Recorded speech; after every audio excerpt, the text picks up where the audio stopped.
Bonjour à tous, aujourd'hui dans Décideurs à la Une, j'ai grand plaisir à recevoir André Deljari. André Deljari, bonjour. Bonjour. Vous êtes le président de la Chambre de commerce et d'industrie de Montpellier. On va un petit peu tracer votre parcours. Vous êtes né à Mazamet, vous avez 57 ans, vous venez de les fêter d'ailleurs, vous avez 2 enfants. Il n'y a pas longtemps. Oui, il n'y a pas longtemps. Et vous avez une carrière qui a démarré, qui s'est continuée dans la grande distribution, d'abord chez Casino, vous y rentrez en 77, et puis après, vous allez devenir patron de différentes enseignes, vous reprenez, vous êtes directeur d'abord sur Alès, Saint-Christophe-les-Alès et Nîmes, et puis on vous trouve en 86-95 avec des reprises d'Intermarché sur Montpellier, à Juvignac, avenue des Moulins, pour ceux qui connaissent bien sûr Montpellier, Clemenceau, Croix d'Argent. Et en 2000, c'est une date marquante puisque vous devenez patron d'hypermarché en ce sens que votre Intermarché de Juvignac devient hypermarché. Absolument. Voilà, donc une carrière réussie dans la grande distribution. 27 ans, vous définissez vous-même 27 ans comme chef d'entreprise indépendant. C'est Oui, bien ça? c'est vrai. Voilà. Et depuis le 6 décembre 2011, vous êtes donc le président de la Chambre de commerce et d'industrie de Montpellier. Alors on a connu cette chambre de commerce qui a traversé pas mal de soubresauts, etc. Et puis depuis que vous êtes président, vous avez repris les choses en main, si je puis dire. On voit cette chambre de commerce où les choses se sont remises dans le bon ordre. Et une première question, quels sont vos objectifs et votre stratégie depuis que vous avez repris la chambre de commerce et d'industrie de Montpellier? Alors, je rappelle, Jean-Claude Callot, que d'abord, reprise n'est pas tout à fait le terme, c'est une élection. Oui, mais une élection reprise dans le cadre. La reprise en main, oui, mais la reprise de la Chambre de commerce, d'abord, donc une élection. Bien Et ce que j'ai voulu au départ, dans ma décision de devenir président de la Chambre de commerce, c'est d'abord une unité au niveau du monde patronal. C'était la recette qu'il fallait, l'unité du monde patronal, sinon je ne partais pas dans une liste séparée de la totalité du monde patronal. Donc on retrouve à l'intérieur de cette liste toutes les compositions du monde patronal montpelliérain et qui aujourd'hui agissent tous ensemble pour le territoire de la circonscription de Montpellier. Voilà. D'accord, donc ça c'est la marque de fabrique, tous unis derrière le président, et on avance sur des projets, c'est bien ça? Absolument. D'accord. Justement, la gouvernance que vous avez mise en place, comment elle se traduit concrètement? Mais la gouvernance a été simple, pour la bonne et simple raison qu'il fallait prendre la totalité des chefs d'entreprise qui correspondent au paysage montpelliérain, avec la totalité des syndicats bien sûr, et des chefs d'entreprise de la société civile qui ont dit favorablement, partir dans ce projet commun et complet que représentait... Vraiment volonté d'ouverture. Complètement, et avec la mise en place de 33 commissions à la Chambre de commerce, ce qui est un fait unique de fonctionnement interne. D'accord. On a vu aussi une chambre de commerce qui s'implique dans le monde culturel, dans le monde sportif. Alors, est-ce que c'est vos valeurs qui transparaissent? C'est une volonté de l'ensemble de l'équipe? Alors, d'abord, c'est dans notre programme, en tous les cas, au travers de la culture et du sport. Pourquoi? Tout simple. Est-ce que le sport, est-ce que la culture ne représentent pas de l'économie?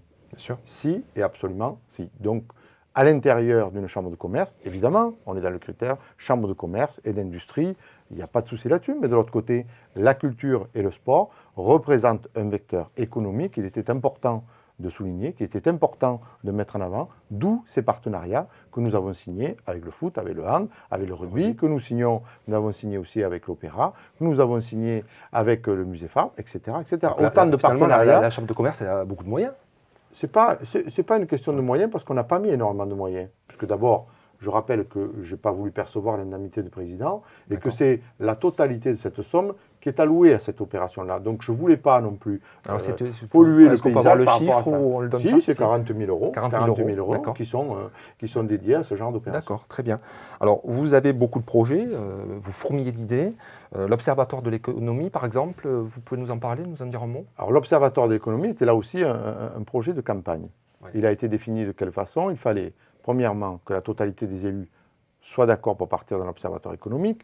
L'Observatoire économique, c'est une vision à 2030 de la totalité des projets qui pourraient se développer sur notre territoire. Donc c'est de la prospective en fait. Complètement. Donc la prospective avec un observatoire clair de là où nous sommes et où nous voulons aller. Alors vous le faites, vous, Chambre de commerce, seul, ou vous travaillez avec les collectivités sur cet observatoire? Avant mon élection, j'avais rencontré les acteurs majeurs, agglomérations, départements et mairie de Montpellier.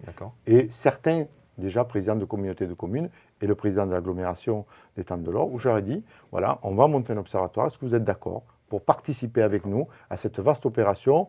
Parce que vos services le font, nous on va le faire. Pourquoi ne pas partir dans un projet global dans lequel on va avoir nos idées de mise en place, vos idées, et on va partir sur un chemin commun qui est les comportements d'achat, qui est l'urbanisme commercial, qui est de l'autre côté la circulation, le tourisme, toutes ces questions majeures qui font la dynamique d'un territoire. Alors vous avez d'autres projets, le village automobile, le village immobilier.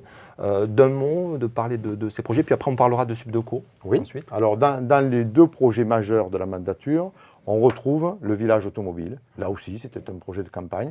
C'est ajouté, puisque l'agglomération de Montpellier et la SERM ont vu qu'on travaillait finalement pas si mal que ça sur le projet du village automobile. Donc ils nous ont demandé de travailler sur le village d'ameublement auquel on a rajouté le qualificatif et loisirs. Voilà. Donc on a voulu mener ces deux opérations. Pour résumer, c'est mettre dans un même lieu tout le secteur automobile et dans un même lieu tout ce qui est immobilier et tout ce qui est... Alors, d'abord, au niveau de l'automobile, avec la Restanque, tous ces quartiers majeurs qui vont être modifiés, il était important de pouvoir unifier le monde de la voiture. On s'aperçoit dans d'autres villes, comme Metz, où cela a été fait, qu'en regroupant ces constructeurs, ces marchands de véhicules, on voit une vente supérieure à ce qui pouvait être réalisé quand ces personnes-là sont séparées d'un lieu à l'autre. Le village d'ameublement et loisirs, c'est différent.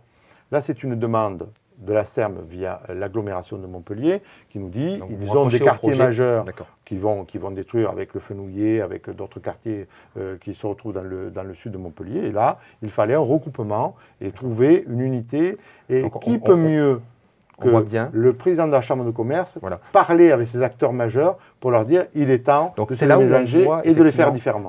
Excusez-moi, c'est là où on voit effectivement une évolution, où vous devenez complètement acteur et vous ne subissez pas, comme on a pu aussi le voir, parce qu'en analysant l'économie, Objectif a pu analyser tout ça depuis des années, où là, vous devenez vraiment un acteur, vous jouez dans la cour avec les politiques et vous ne subissez pas finalement la pression du politique.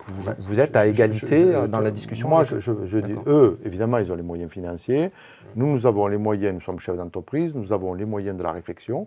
Et je pense qu'on était là pour en mener, accélérer, être un petit peu les accélérateurs, les visionnaires un petit peu de ce territoire et apporter au travers du professionnalisme de la totalité des acteurs majeurs qui sont à l'intérieur de ces endroits au Fenouillet et partout, eux sont les personnes, les interlocuteurs privilégiés. André Deljarry, parlez-nous de Subdeco.